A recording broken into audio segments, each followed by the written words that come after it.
Hey, beautiful Facebook fan bam. Emily the Diamond here. Emily Diamond, using my nickname, Emily the Diamond. I always think that's funny. Hope you are all amazing. Oh, I'm just going to get off the Wi-Fi. There we go. Fixed. Fabulous. Friday afternoon.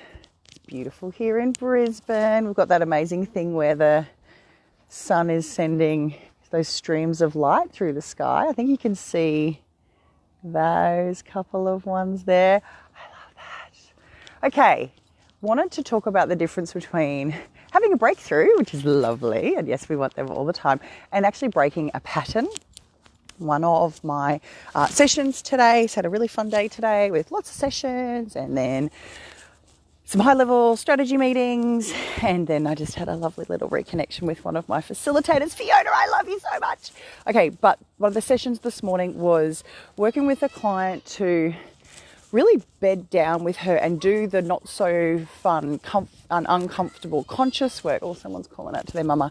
Not so fun, conscious work of having them take breakthrough results, which is new results. Breakthrough results are where you've got a different result to what you've ever gotten before, a new level of results. Oh, she's okay. A new level of results, so a higher level of results than you've ever achieved before, reducing a result that you wanted to turn down, or completely removing a persistent result. So they're all breakthrough results. Oh, I'm not loving my hair. I'm so vain about my hair. So those are breakthroughs.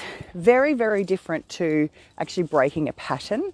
And most of us know we are just living out patterns of behavior, patterns of thought, patterns of feeling, patterns of projection, patterns of attraction, patterns of being triggered, and we have a whole bunch of patterns around the longer term dynamics in our relationships, in the themes in our lives, the type of learnings that we're getting thrown and lessons that we're dealing with all the time. So most of us don't just want breakthroughs. We do want to break patterns. We don't want to persist with the overgiving, the hypercriticalness. Look at this pretty tree. The hypercriticalness, the feeling like we're all the ones carrying more in relationships, feeling underappreciated, undervalued, unsupported. Most of us don't want to carry those patterns. And just walking to my brother and sister-in-law's house to meet my daughter after school and babysit their kids tonight. So it's going to be a fun night at their house. They live around the corner. Hi to the people joining us. So we're talking about breaking patterns versus just having breakthroughs. And we do all want both, okay? But there's a big difference, and breaking patterns takes a whole bunch of conscious awareness. Breaking through can be a bit of temporary conscious effort. It can be doing a really cool thing where you stop doing a particular activity for a time, or avoid certain people, or try a different organizational plan, or try a different planning strategy, or use your focus differently day to day in your company and your communication, learn some new techniques, go on a course, get some coaching and take corrective action, withdraw yourself from particular environments. All of those things consciously will create breakthrough results. You'll get a different result. But breaking a pattern, and what I was working with one of these ladies today, was if you get breakthrough results, but then don't do the full-on reflective, what I call source work, where you go, what produced that new result, which we distinguished before, more of something, less of something, removal of something, creation of something completely new. How beautiful is it tonight? Whoa. If you don't do this reflective source work where you take yourself out and disassociate and go, what produced the new result? So what increased that activity? What decreased the measure? What removed it completely from the environment? Or what created the new thing in the environment? If you don't do that work, carve it up, analyze it, use a bit of depth, use a bit of insightful critical thinking, you won't be able to walk into your new scenarios and new situations and deliberately create consistent new experiences. And that's what breaking a pattern looks like. Breaking a pattern looks like where you're able to consciously and deliberately choose, make plans, take steps, avoid the traps, see the hole in the ground and not fall into it. See the temptation, see the test, see where people are triggering you, see where someone's just simply pushing your buttons, and really seeing if you're able to go to that next level.